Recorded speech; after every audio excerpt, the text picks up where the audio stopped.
சீரியல்ல ஒரு வழியா பாத்தீங்கன்னா, நம்ம வெண்பா வந்து கிடைச்சுட்டாங்க. ஆனா, வெண்பாக்கு இப்படி ஒரு நிலைமை ஆயிருக்கும் அப்படின்னு சொல்லிட்டு யாருமே வந்து எதிர்பார்க்கல.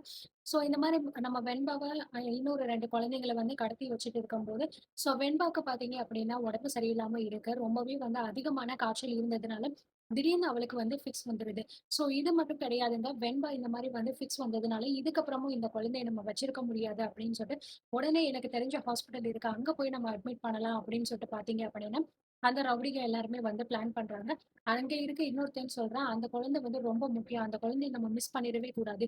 ஏன்னா, அந்த குழந்தைக்கு தான் வந்து நம்ம ரூ. 1,00,00,000 வரைக்கும் பேசியிருக்கோம். அந்த குழந்தையோட ஹார்ட் ரொம்பவே முக்கியம்டா" அப்படிங்கிற மாரி சொல்றாங்க.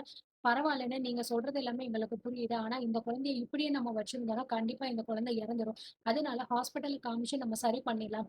எனக்கு தெரிஞ்ச ஒரு ஹாஸ்பிட்டல் இருக்கு. அங்க கூட்டிட்டு போலாம் அப்படின்னு சொல்லிட்டு பார்த்தீங்க அப்படின்னா, அந்த ஹாஸ்பிட்டல்லயே யாருக்கும் தெரியாம வந்து இந்த ரவுடி பசங்க நம்ம வெண்பாவ வந்து கூட்டிட்டு வந்து போறாங்க. ஸோ அந்த நேரம் பார்த்தா அங்க ஹாஸ்பிட்டல்ல இருக்கக்கூடிய ஒரு ஆள் வந்து நம்ம மல்லிக்கு தெரிஞ்ச ஒரு ஆளா இருப்பாங்க. வெண்பாவையும் நல்லாவே வந்து தெரிஞ்சிருக்கும். ஸோ இந்த மாரி ட்ரீட்மெண்ட்டுக்கு ஒரு குழந்தை வந்திருக்கு. அந்த குழந்தைக்கு திடீர்னு ஃபிக்ஸ் வந்துருச்சு அப்படின்னு சொல்லிட்டு கேள்விப்பட்டு, போயிட்டு ட்ரீட்மெண்ட் பண்ணும்போது தான் அந்த குழந்தை வந்து வெண்பா அப்படின்னு தெரிய வருது.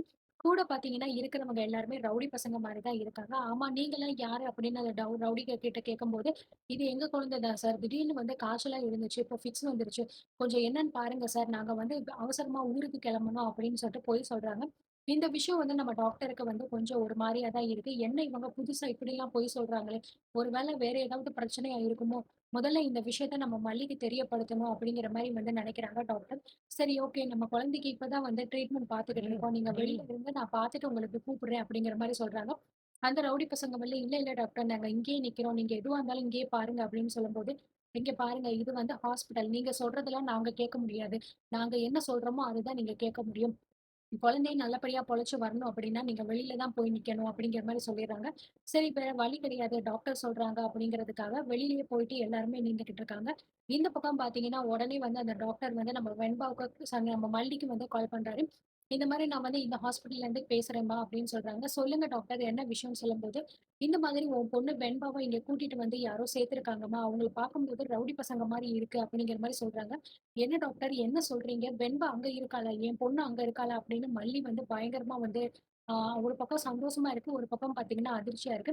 "ஆமாமா மல்லி என்ன ஆச்சு உன் பொண்ணுக்கு?" அப்படின்னு கேட்கும்போது, "என் பொண்ண வந்து சில பேரு கடத்திட்டாங்க. நாங்க வந்து எங்க இருக்கா அவன்னு சொல்லிட்டு தேடிக்கிட்டு இருக்கோம்." அப்படிங்கிற மாரி சொல்றாங்க. "அப்படியாம்மா மல்லி விஷயம்? இங்க ஒரு 4, 5 ரவுடி பசங்க சேர்ந்து தாம்மா உன் பொண்ண கூட்டிட்டு வந்து அட்மிட் பண்ணியிருக்காங்க. அவளுக்கு காய்ச்சல் ரொம்ப அதிகமா இருக்கு. அதோட சேர்ந்து அவளுக்கு ஃபிக்ஸ் வந்துருச்சு." அப்படின்னு சொல்லும்போது, "ஐய்யய்யோ! என் பொண்ணுக்கு ஃபிக்ஸ் வந்துருச்சா டாக்டர்? எப்படியாவது என் வெண்பாவ காப்பாத்தி என்கிட்ட குடுத்துருங்க.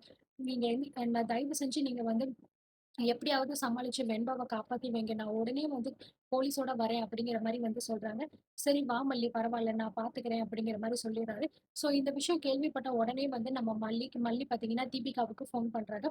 இந்த மாதிரி ஹாஸ்பிட்டல்ல பார்த்தீங்க அப்படின்னா 4, 5 ரவுடி பசங்க வெண்பாவ கூட்டிட்டு வந்து அட்மிட் பண்ணியிருக்கிறதா வந்து கேள்விப்பட்டேன். இப்பதான் எனக்கு டாக்டர் ஃபோன் பண்ணி சொல்றாங்க. நீங்களும் கொஞ்சம் வந்தீங்க அப்படின்னா வெண்பாவ காப்பாத்திடலாம் அப்படிங்கிற மாரி சொல்றாங்க. ஓகே மல்லி நீங்க லொகேஷன் மட்டும் சென்ட் பண்ணுங்க. நானும் உடனே வந்துடுறேன் அப்படிங்கிற மாரி வந்து சொல்றாங்க. ஸோ உடனே பார்த்தீங்கன்னா, நம்ம தீபிகாவும் வேக வேகமா கிளம்பிடுறாங்க. ஸோ கிளம்புற அவசரத்துல இந்த விஷயத்த விஜய் கிட்ட சொல்ல மறந்துடுறாங்க. ஸோ விஜய்க்கு எதுவுமே தெரியாததுனால பார்த்தீங்கன்னா, வெண்பாவ காணோம் அப்படின்னு அவருமே நெனச்சுக்கிட்டு இருக்காரு.